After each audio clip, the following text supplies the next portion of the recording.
हम खानदानी बीजेपी वाले थे, खानदानी। मेरे पिताजी इमरजेंसी में जेल में बंद थे। अच्छा, इमरजेंसी में। हाँ, और हमने कभी बीजेपी के अलावा किसी को वोट नहीं दिया। अच्छा, लेकिन वोट केजरीवाल को देंगे। और अगर आज उसको वोट नहीं दिया ना, आज अगर वो हार गया हिंदू मुसलमान के नाम पे, तो कोई नेता कभी काम नहीं करेगा। हिंदुस्तान में पहली बार किसी लीडर ने काम करा है और वो काम के नाम पे वोट मांग रहा है। मैं किसी पार्टी से वाकिफ नहीं करता हूँ। 2014 में मैं वोटर नहीं था। मैंने अपनी मम्मी को कमल पे वोट, उसका अफसोस मुझे 5 साल तक हुआ है।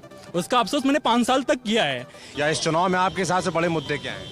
देखिए, मुझे एक शेर याद आता है कि ये भी गारेगा वो भी गारेगा, ये भी गारेगा वो भी गारेगा, जो भी जीतेगा जान मारेगा। आप लोगों को क्या क्या सुविधाएं मिली हैं? हम लोगों को कहे नहीं मिला, कुछ नहीं मिला यार। न चूल्हा मिला, न का नाम है जैसे हो गए लेटरिन के मिला, और न कोई आवास मिला, कुछ नहीं मिला। मेरी जो सोच है ना, मैं अनपढ़ आदमी हूँ, लेकिन मेरी सोच एक है, कोई भी मुल्क तरक्की जब करता है जब उसका निचला तबका बढ़ता है। जो निचला तबका बढ़ता है ना, जब वो मुल्क तरक्की करता है। और पढ़ाई पे जो फोकस करा अरविंद केजरीवाल ने, उससे हम उसके फैन हो गए।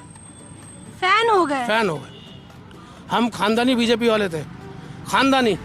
मेरे पिताजी इमरजेंसी में जेल में बंद थे। अच्छा, इमरजेंसी में। हाँ, और हमने कभी बीजेपी के अलावा किसी को वोट नहीं दिया। अच्छा, लेकिन वोट केजरीवाल को देंगे। ऐसा क्यों? एक बात बताओ, हम गरीब तबके से आते हैं, हमारे बच्चे प्राइवेट में नहीं पढ़ सकते। उस आदमी ने हमारे यहाँ के स्कूल जो है प्राइवेट लेवल के बना दिए, तो मैं क्यों ना वोट दूँ उसे। और अगर आज उसको वोट नहीं दिया ना, आज अगर वो हार गया हिंदू मुसलमान के नाम पे, तो कोई नेता कभी काम नहीं करेगा।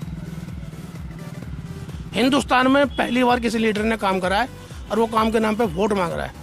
और अगर आज वो हार गया तो हिंदुस्तान में कभी कोई काम नहीं करेगा।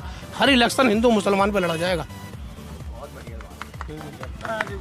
क्या और हिंदू मुसलमान के नाम पे झगड़े तो मिल सकते हैं, ना पेट को रोटी मिलती। जो पकड़ा जाएगा उसे जेल मिल जाएगी, कुछ नहीं मिलता बेटा। हमें शर्म आती है कि हम आज तक बीजेपी को सपोर्ट करते हैं।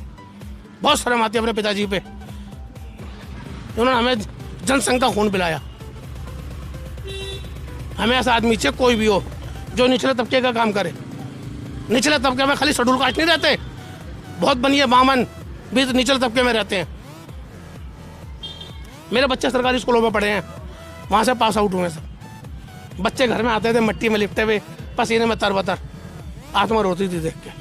आज वही बच्चे निकल रहे हैं स्कूल से फर्स्ट क्लास। मैं वोट क्यों दूं हिंदू मुसलमान को? और हिंदुस्तान के इतिहास में पहली गवर्नमेंट आई है, पहली गवर्नमेंट आई है जो सरप्लस है बजट इसका। तो बस बेटा, मेरी तो सोच ये है, आगे दिल्ली की जनता मालिक है, जो उसने करना है करे। मैं किसी पार्टी से वाकिफ नहीं करता हूँ। 2014 में मैं वोटर नहीं था। मैंने अपनी मम्मी को कमल पे वोट, उसका अफसोस मुझे 5 साल तक हुआ है।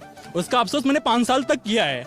आज के युवा सबसे बड़ा मुद्दा हमारे लिए कि रोजगार और एजुकेशन। हमारे देश में जितना एजुकेशन होगा हम उतने ज्यादा डेवलप करेंगे। पहली बात, हम स्टूडेंट हैं, ना हमें मंदिर चाहिए ना मस्जिद चाहिए। आपने कितने एम्स दिए, कितने IIT दिए?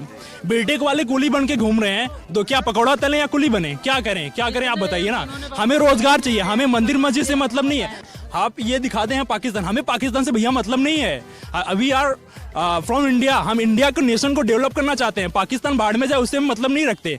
आप पाकिस्तान, हर रैली में इनका पाकिस्तान मुद्दा। हमारे शहीदों को तो इन्होंने छोड़ा नहीं है कि शहीद हुए उनके नाम पे वोट कर रहे हैं। हमारे जो शहीद हुए हैं जवान, उनको आप वोट देंगे क्या? ये कौन सी लैंग्वेज होती है? पहले कभी वोट दिया है? हाँ जी, पिछली बार मैंने वोट दिया था, और मैंने भाजपा को ही वोट दिया था, मोदी जी को। पर वो लोकसभा के लिए था। पर इस वक्त पे जब हमें हमारे यहाँ का नेता चुनना है, MLA का जो चुनाव है, उसके लिए मैं चाहूंगा कि उसी को चुना जाए जो काम करके देगा। तो वो कैसे करता? क्या मुद्दे होने चाहिए चुनाव? मुद्दे मेरे हिसाब से तो पानी की जो दिक्कतें आ रही हैं, सेक्टर में दिक्कतें आ रही हैं, गांव में हैं ही दिक्कतें पहले से ही, और बिजली को लेके जो दिक्कतें आ रही हैं, कट आता है 2-2, 2.5 घंटे का, उस मुद्दे के ऊपर बात करना चाहिए। जो रोडें बन रही हैं उनको रोडें और बनवाएं, गाँव से कनेक्टिविटी शहर की जोड़नी चाहिए, इनके ऊपर बात होनी चाहिए। पर इनके ऊपर कोई बात नहीं है, सिर्फ इसके ऊपर बात है कि मोदी जी को वोट दीजिए। अरे मोदी जी को वोट देने का कोई कारण तो बताइए आप। हमारा MLA हमें यही नहीं, हिसाब से यहाँ पे मोदी जी के नाम पे वोट नहीं मांगना चाहिए। MLA कैसा है? MLA के ऊपर वोट होना चाहिए, जब ही बात बनेगी। अगर MLA अपने आप को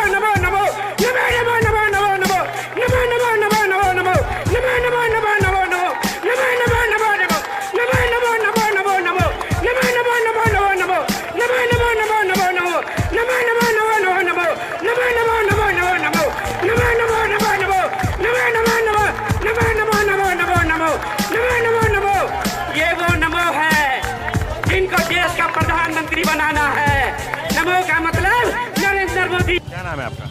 मेरा नाम शम्स आलम। देखिए, इन्होंने महेंद्र नाथ पांडे के बारे में कहा कि काफी काम कराया है उन्होंने, तो आपके हिसाब से क्या काम हुआ, क्या वो पर्याप्त है चंदौली के लिए, या इस चुनाव में आपके हिसाब से बड़े मुद्दे क्या हैं? देखिए, मुझे एक शेर याद आता है कि ये भी गारेगा वो भी गारेगा, ये भी गारेगा वो भी गारेगा, जो भी जीतेगा जान मारेगा। हम मुगल सराय में रहते हैं और हमको अपने शहर में देखना है, समस्याएं उसी तरीके से अभी भी पड़ी है, पुलिस वालों की उसूली अभी भी है। अच्छा, देश नफरत की राजनीति की नहीं चल सकती है। हिंदुस्तान में लोग सेकुलर हैं, नेता सेकुलर नहीं है। क्या हिंदुस्तान में आज हम और आप हैं, वेने जी हैं, गुड्डू यादव जी हैं, वहाँ देखिए हिंदू युवा वाहिनी के नेता हैं, हमारे वो सब हैं। कोई भी हिंदू भाई बता दे कि हमको एक भी मुसलमान से ताल्लुक नहीं है, कोई भी मुसलमान बता दे एक भी हिंदू भाई से हमारा ताल्लुक नहीं है। जिस देश में इतना प्रेम हो, गंगा जमनी हो, तो सिर्फ सियासत के लिए जहर क्यों उगला जा रहा है? जनता को आप मूर्ख समझना बंद कर दीजिए।